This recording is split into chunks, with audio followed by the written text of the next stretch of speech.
missões, porque foi um processo em 3 etapas. Primeiro, a decisão de sair do PT, que foi uma decisão dolorosa e difícil.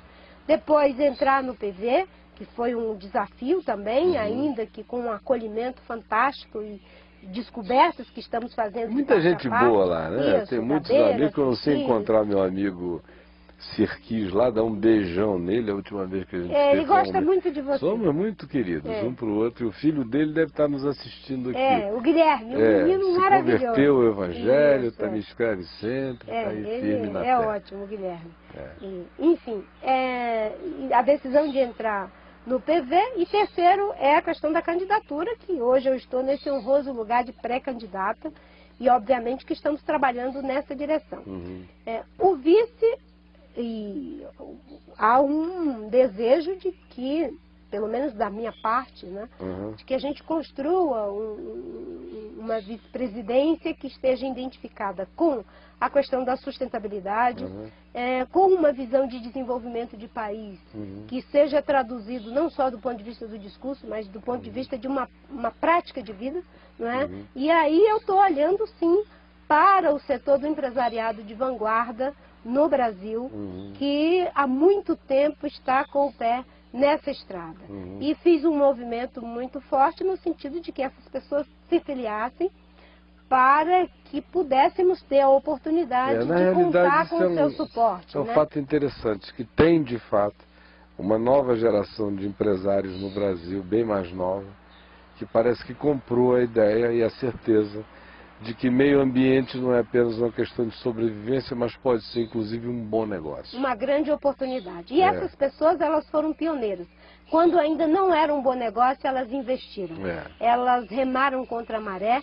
Entre elas se filiou o Roberto Clabin, se filiou o Ricardo Yang, se filiou, enfim, o Guilherme Leal, da Natura, que é uma pessoa pela qual eu nutro um imenso respeito e admiração pelo trabalho que ele faz, né, engajado nas questões sociais, nas questões ambientais e, sobretudo, o compromisso que tem com uma visão de Brasil que leve a esse esforço estratégico de uma economia de baixo carbono para que o Brasil possa se posicionar adequadamente à altura do que ele pode contribuir nos próximos 20, 30 anos, mas que tem que começar agora. E o PSOL não seria um aliado quase que atávico nesse processo, uma vez que a Heloísa Helena parece ter retirado a candidatura dela? Eu e a Heloísa conversamos, criamos depois uma comissão de ambas as partes, né, dos partidos, para aprofundar o diálogo. Existe diferença entre nós que precisam ser superadas. Há o desejo, tanto meu quanto dela, de que possamos estar juntos, os nossos partidos, né, e a depender da superação dessas dificuldades, eu estou me esforçando para que isso assim aconteça. Obviamente que o apoio do PSOL não está sendo condicionado, e nem eu estou colocando, e nem o PV, a essa questão do vice. Estamos colocando uma questão que seja programática, em que as mediações possam ser feitas adequadamente, e se tivermos um entendimento programático, podemos sim caminhar juntos. Se não tivermos, não vamos fazer apenas uma somação dos interesses. Porque o que está acontecendo, infelizmente, no Brasil, é que as pessoas, os partidos deixaram de ser o espaço de discutir ideias e discutir projetos de país para merecer pleitear o poder. Viraram máquinas de ganhar o poder. Não é? Aí soma quantos prefeitos, quantos governadores, quantos deputados, quantos senadores, quanto tempo de televisão, e isso justifica qualquer tipo de aliança. E que, infelizmente, o PT também está nesse jogo. Nós, no PV, não queremos fazer assim. Quanto é que vocês teriam hoje de tempo de televisão? Olha, o que eu tenho lido é que, a depender das situações, no máximo 1 minuto, no mínimo 45 segundos. Tem que tentar aumentar esse tempo aí. Né? E as pessoas insistem muito. E as alianças? Claro que as alianças são importantes, ninguém vai governar sozinho, é fundamental, né, que se tenha a visão da governabilidade. Eu que defendo muito que as coisas se deem com a autoria na formulação, tem que ser também com a autoria na implementação. Né? Mas eu advogo que é possível fazer alianças diferentes. Dado o desgaste da política como está hoje, né, e dos próprios partidos, eles não têm mais que achar que são os hegemonizadores do processo político. Você Tudo pode que fazer não aliança. existe mais hegemonia em lugar nenhum. Você tem que fazer aliança com os núcleos vivos da sociedade, né? Você vai fazer aliança com os jovens, com as mulheres, com os empresários, com os trabalhadores, com os movimentos sociais, vai fazer aliança, né, com as pessoas que têm uma visão de mundo, né, voltada para princípios de melhoria da qualidade de vida das pessoas na saúde, na educação, que essa nossa política econômica continue num rumo promissor. Não queremos mais voltar aos velhos tempos, né, de inflação, não de instabilidade existe nenhum econômica. projeto político que, em chegando, seja translocado o suficiente para dizer, não, nós vamos zerar, recomeçar de novo, porque não é possível. Nem dá para dizer, como o Lula diz, nunca antes na história desse país, porque de fato a história desse país não começou com ele. Não é? Ele é herdeiro de todos os erros anteriores com os quais a gente aprendeu, e a gente aprendeu com muitos erros. Então, erros têm um papel positivo, uma vez que eles se tornam história. A gente aprende com eles. Ele aprendeu com as coisas positivas que foram feitas. Até o Collor deu canetadas importantes.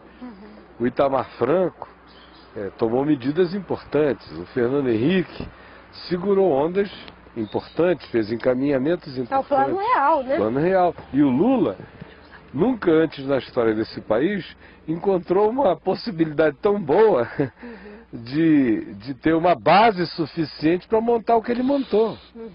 Então, quem quer que venha tem que ter, no mínimo, essa consciência não narcisista de que não se está inaugurando uma era. A gente está dando continuidade. O que está dando certo, vamos ajudar a continuar dando certo e a melhorar. Agora, isso sabendo que políticas econômicas não seriam mexidas, o que você, eleita presidente da República, elegeria como prioridade, além do meio ambiente, que já está escrito na sua alma que seria prioridade?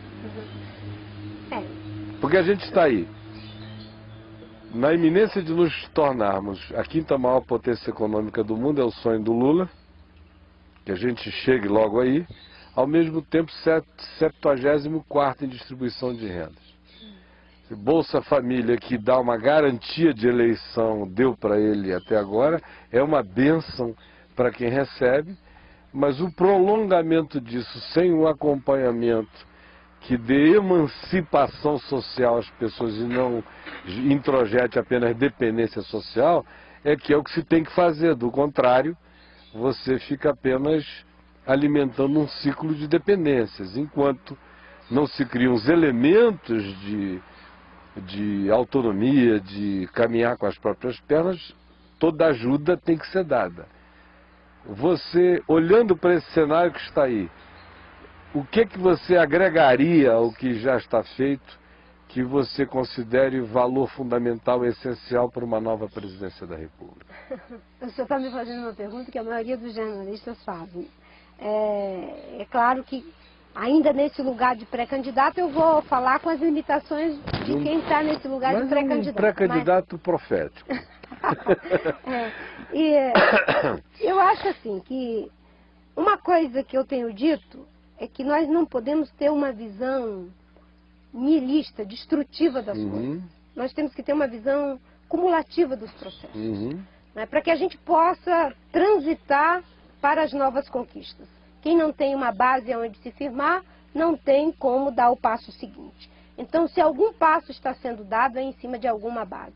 E nos últimos 16 anos, nós conseguimos coisas importantes. Por exemplo, o Plano Real desencadeou um processo que nos levou ao equilíbrio econômico, não é? Enfim, políticas que nos levaram ao ajuste fiscal, que faz com que o Brasil tenha sobrevivido, inclusive, a essa crise, sem as mazelas de outras economias do mundo, que se tornaram até mais vulneráveis, mas temos vulnerabilidades que precisam ainda na área econômica serem superadas. Por exemplo, nós temos uma grande parte, não é, da nossa balança comercial, da nossa economia, não é, baseada em commodities.